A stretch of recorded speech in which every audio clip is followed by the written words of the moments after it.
Here's a quick video kind of going over the Black History Month assignment. And I have 13 steps on here for us to accomplish this task. Number 1, we're going to review the assignment. Number 2, we're going to go to the website and choose a designer. Number 3, we're going to find assets online, the artist's photo and or examples of that artist's work. Number 4, we're going to do thumbnails to try different compositions. Number 5, we're going to set up our InDesign document to 10 by 16 inches portrait. Number 6, we're going to import those images into InDesign. 7, we're going to add the required text. Number 8, we're going to style the text and images using CRAP, contrast, repetition, alignment, proximity, design principles. Number 9, we're going to save and export as a PDF file. Number 10, you're going to turn that PDF file into the Moodle assignment. Number 11, we'll package up the InDesign file and save on a flash drive. 12, when we're in class on Monday, we're going to print with crops, trim, and hang. And finally, pat yourself on the back because good job. Head on over to Moodle and take a look at the assignment. It's a 10 by 16 poster, and it's based on this website, Sin of Omission. And from that website, you'll choose a Black graphic designer and create a poster to highlight that person and show an example of their work.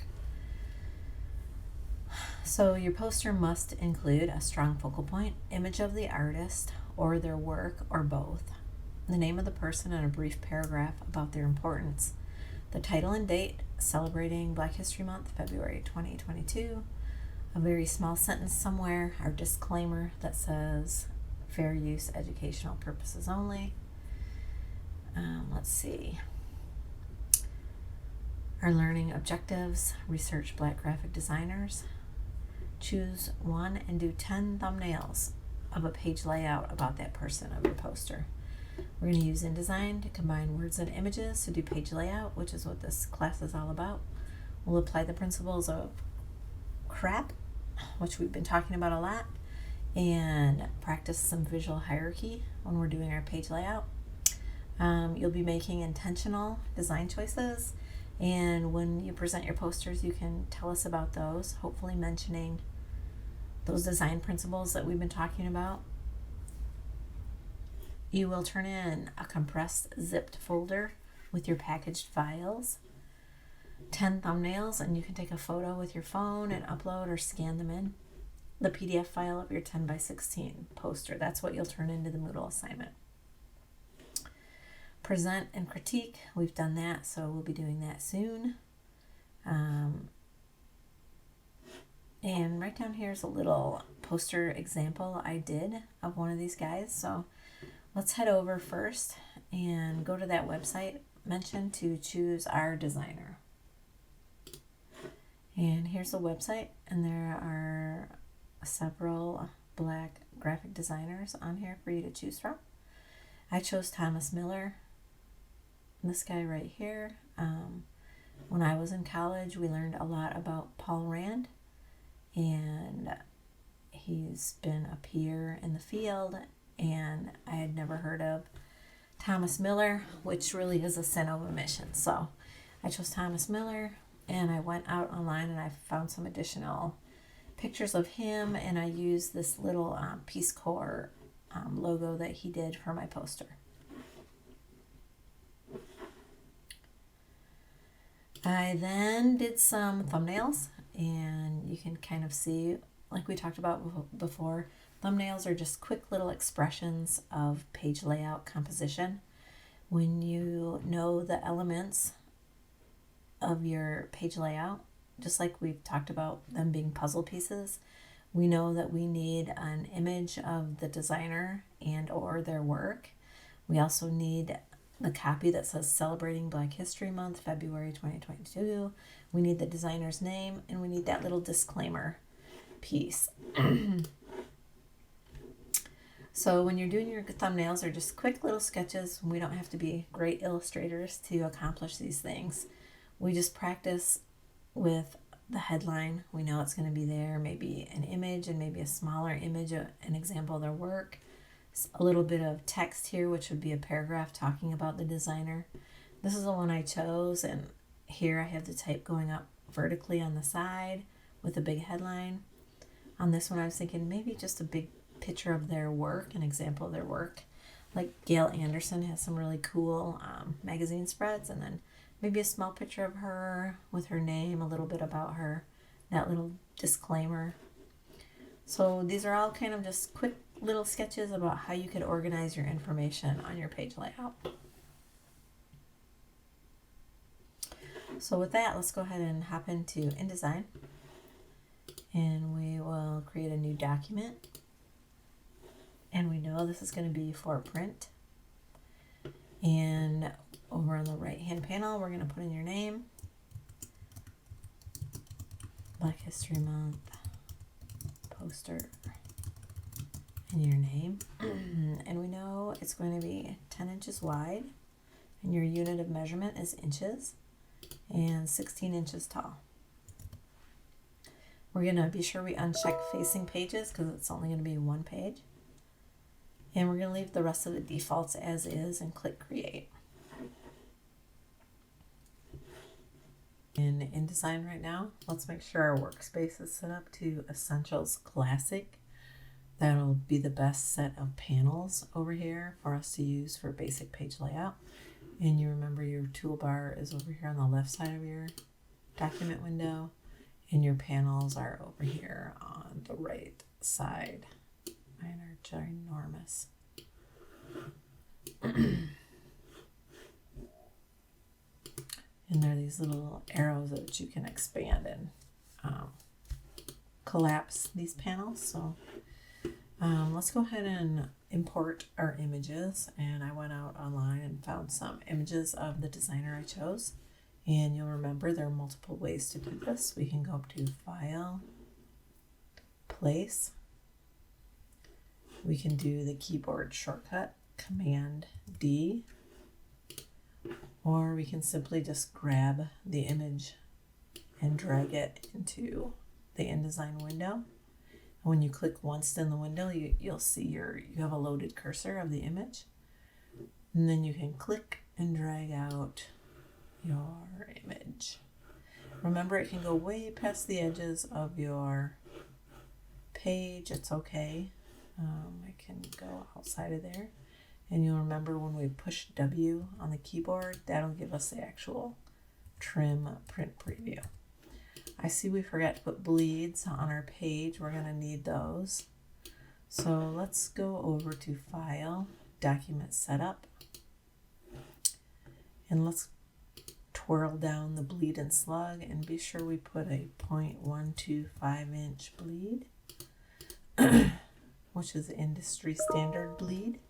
Say okay. And then we will go ahead and see that little red line outside of our page. And we know anything going off the page in InDesign needs to go to that little red bleed line so that we can trim it. Or if we're sending it to the commercial printer, it gives them a little bit of room for their paper to be moving around on the press. So if we do spacebar Command and Option, it's a quick way to get the zoom and the unzoom tool. And if we right click on our image, we can go down to Fitting and Fill Frame Proportionally. That'll adjust the size of my image to be sure it's filling the frame proportionally. Remember, we have a target in the middle, and you can see the brown highlight. That's the image, which is inside the image frame or the window. And if we grab that little target, we can move it around. Remember too, if we want to resize this image, we're going to hold down our Shift key, very, very important. And then we're going to grab a corner of this image and drag it bigger or smaller as needed. My image is pretty low resolution. I don't mind it. I think grainy, it looks okay. I'm not going to worry about it. We're doing this for educational purposes only. If you were doing this for a client, you would definitely want to have a high resolution assets to work with. But for our purposes, I think it looks pretty good. If I think back to my thumbnail sketch, I know that I had some type going up the side of my poster vertically. So I'm going to go ahead and drop that in right now. I'm going to grab the text tool, the type tool from my toolbar, and I'm going to click and drag out a big text box. And I'm going to type in celebrating, all in caps, Black History Month, Feb 22. I'm going to select that by doing Command A on my keyboard, or I can click and drag it over it, or I can select the text frame and then go to the type tool and manipulate it this way. And I'm going to choose from my fonts. Remember, we can just scroll down through the fonts. I'm going to choose a sans serif font. And if I know what I want, I'm going to choose graphic. And I'm going to do the medium. And then remember, the control bar across the top is contextual. If I'm on my selection arrow, I'm not going to be able to see the type editing controls. If I go to the T, I can see the type editing controls. Then I can start adjusting the tracking. Remember that decreases or increases space in your entire line. Or I can play with the kerning. Remember that changes the space between two characters. And the A is a notorious one you're going to need to kern. Also the O, I want to kern that over a little bit. And when we have it looking pretty good, remember you can grab the corners of your text box to kind of make it bigger or smaller. And this looks too big, so if I want to scale it down just by using keyboard shortcuts, I can hold my command key down on the keyboard and my shift key, and I can shrink my text down that way. So it was command key and shift key, and grab the corner of your text frame and shrink down your type that way. Alternately, as we all know, we can highlight it. To affect it, you have to select it, and we can use these controls in our contextual menu. So I know I want this to be on a vertical. So if I hover over the edge of this text frame, I can see that little arced arrow come up, and I can click and drag around until it is exactly at 90 degrees. And then I can put it over here on the edge of my poster, kind of like I had in my thumbnail. So a lot of rules and guides and lines are happening. So if I hit the W on my keyboard, it's going to give me a nice clean preview of how my composition is looking so far. So I think that's looking pretty great. Now I know I need to put my designer's name in. So I'm going to create another text frame. And I'm going to type in Thomas Miller.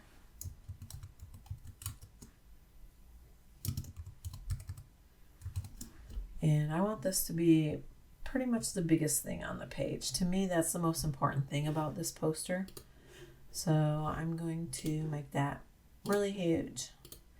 Our drop-down type size menu goes to 72, but we can just type in whatever number we want, like 172.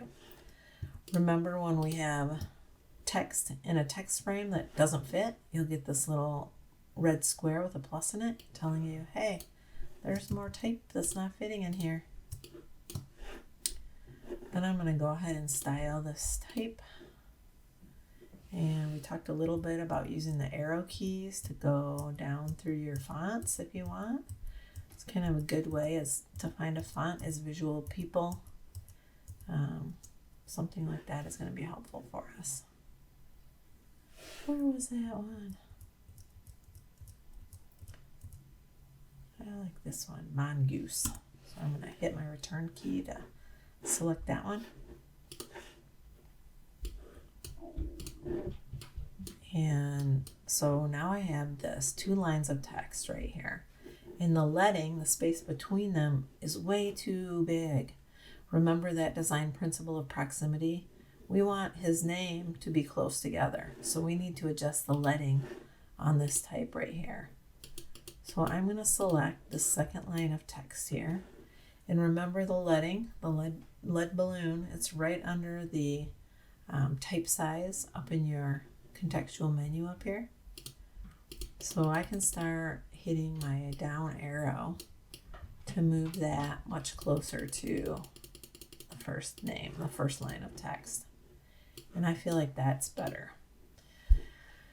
So I'm going to select this bottom line because I think it should line up like Thomas. This S seems like it's just hanging out there in the middle of nowhere. So I'm going to try making the second line of text bigger. And maybe that'll help create a little bit more of an aligned composition that I can feel good about. Again, I'll have to readjust my leading. And there, I think that's looking pretty good. I have his name really big. He's a little bit crunched in there, but I still feel pretty good about it. So I'm going to keep rolling with that. Now, if I wanted to add more impact with his name or something, maybe I would use my vector drawing tools and create a black box. So if I grab my rectangle tool and I click and drag out a black box, I can go up to my contextual menu up here and I can fill it with black. You can also go to your swatches panel over here in your panel corral and fill it with black or a color. Remember to edit the colors, you can double click on the swatch and then edit these colors up to whatever you think might look cool.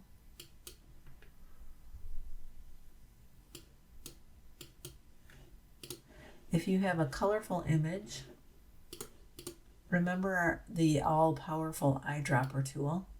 It's a nested tool. It has that little white triangle in the bottom right-hand corner, which tells us if we click and hold on it, it'll fly out with the other tools. If we get our color theme tool, and if you click on whatever image is in your document, it'll give you a little palette to use, which helps keep your composition unified. And then if you click the plus, it'll add that right to your swatches panel. That's a really handy thing to have.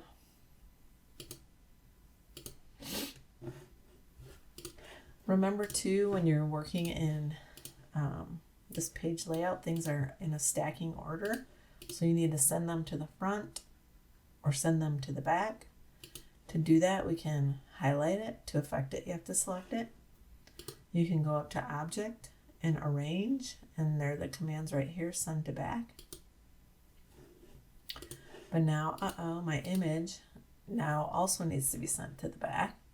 So if I select my image and I right click or control click, you can go to Arrange and send to back.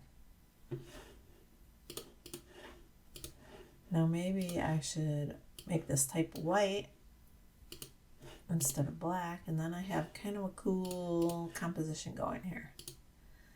And maybe I'll change this so it looks like it's going kind of behind his tie, like that. And if I have this rectangle selected, if I go up to my direct selection tool and I select this rectangle, it's going to let me select individual points on this rectangle. So if I select this top point, I can tell it's selected because it turns blue instead of white. Then I can just kind of move that over a little bit to follow the contour of his tie. So that looks kind of cool. So I'm going to go with that. Now I have researched this designer and I know a little bit about him. So I'm going to type a paragraph because part of the assignment is to create or write up a little brief paragraph about his importance. For right now, I'm going to go ahead up to type, and I'm going to fill this with placeholder text, which is right here. And that'll just kind of put some type in there for me. I can select it all and manipulate the type size and style.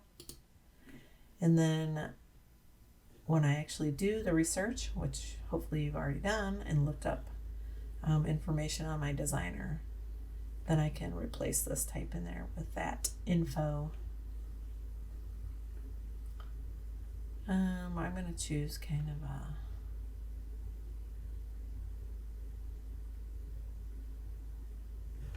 Acumen Pro, which has a thin or a regular. I want to choose regular for legibility, and I'm going to say it was only about a paragraph. So then I can delete the extra type in this paragraph, add a comma. Remember, when working with text, unless you're doing a newspaper as a graphic designer, you're going to want to go into your paragraph formatting controls and turn off hyphenate.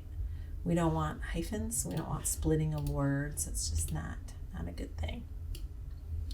So I have this paragraph in here, and I can see I'm running into some legibility problems over his arm. So I have some options. I can change this. Maybe I want to put the paragraph up here at the top. And there's still some legibility issues with this line in my photograph. So how am I going to solve that problem? Well, there's some ways to do it. The way I'm going to do it right now is I'm going to create a little white box over that part of the image. I'm going to draw with my vector rectangle, and I'm going to fill this with white. And then up in the contextual menu, I'm going to change the opacity of that, so that I'm kind of whiting out the part where it is on top, or my text is trying to go over it, so we can make sure our legibility is good. I'll select my type, arrange, and bring it to the front. And that kind of made a cool little thing happen on my type. Do I like that? I don't know, it looks kind of neat. Okay, designed by accident. I think it looks cool, but I don't know. We're getting a little bit crazy, so I'm gonna just have it go down.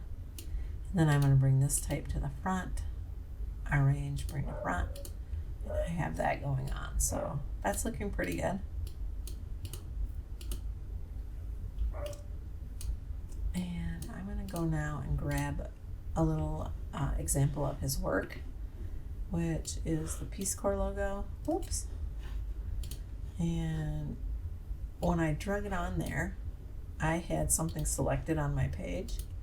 So it tried to fill that whole box. So if you do that, just Command Z and go get it again. Make sure nothing's selected on your page, and you can drag it in. It'll load your cursor, and then you can go ahead and click and drag out your other image. This right here has a white background. It's a JPEG file, and you can see the white background, and I don't want that. So InDesign has a quick, easy way to get rid of that. If you select this object and you go up to Object, Clipping Path, Options, and then you'll get the Clipping Path dialog box, and I can hit Detect Edges.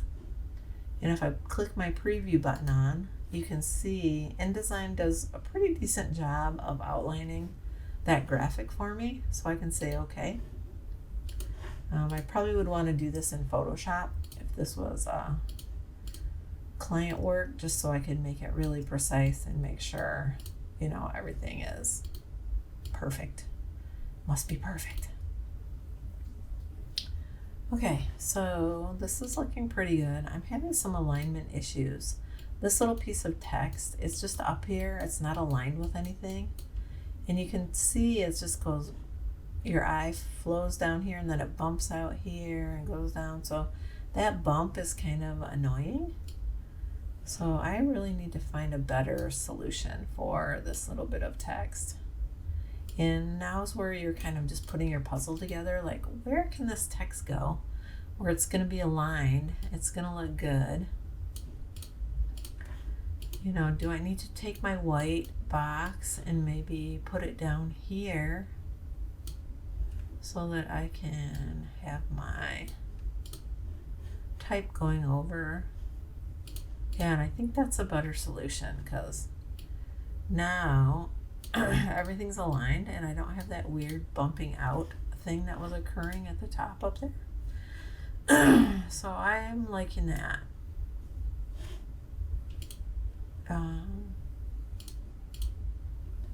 So yeah. And this is the part that's fun. It's where you just get to kind of play around with your page layout and graphic design and create something that's pretty cool.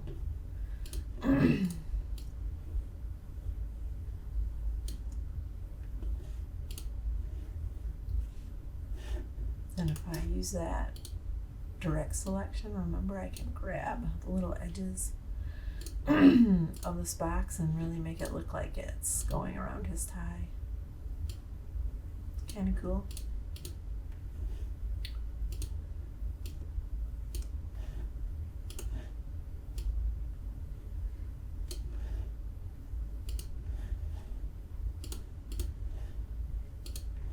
So maybe I could play around with this size a little bit.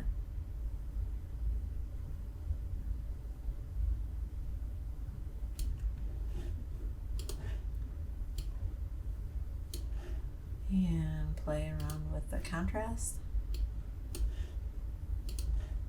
Maybe if I make this bigger, it can fill up my space and look cool. Right there. And if I really want to increase the contrast more, I can make that a bolder font. Squish it together more, maybe. Oof, that's really illegible. No, Command Z, Z, Z.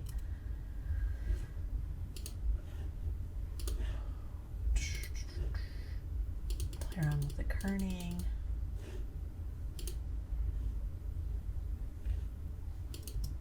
And the spacing.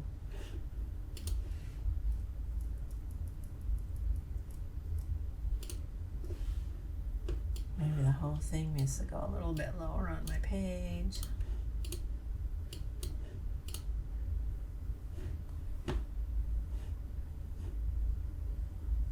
I'm not sure I like that, but you know, now's where you can play around with stuff. And just keep messing around with it till you get a solution you're satisfied with.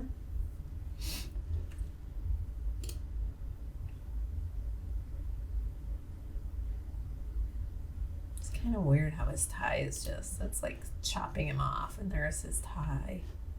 It's making his tie way too important, I think, but anyways, let's go ahead and file, save, and then we're gonna file, yep, save, save, save. Then we're gonna file, export, and here's where you're gonna do your Adobe PDF and save it on your desktop. Save that. These presets are usually pretty good. You can go ahead and add your crop marks and export it, and then you'll see it pop up wherever you saved it, and that's what you're going to drag into Moodle on the assignment. To package this file up, you're going to go to File, Package, and you can ignore this warning sign. This warning is telling us, hey, you're making something for print, but these images are using RGB color space, which is not what we would want to send to our commercial printer, but for our purposes, we can go ahead and package it up. And it'll package it up wherever you say. On the desktop is usually a good idea. And then you can look over on your desktop. Here's my package folder on the desktop.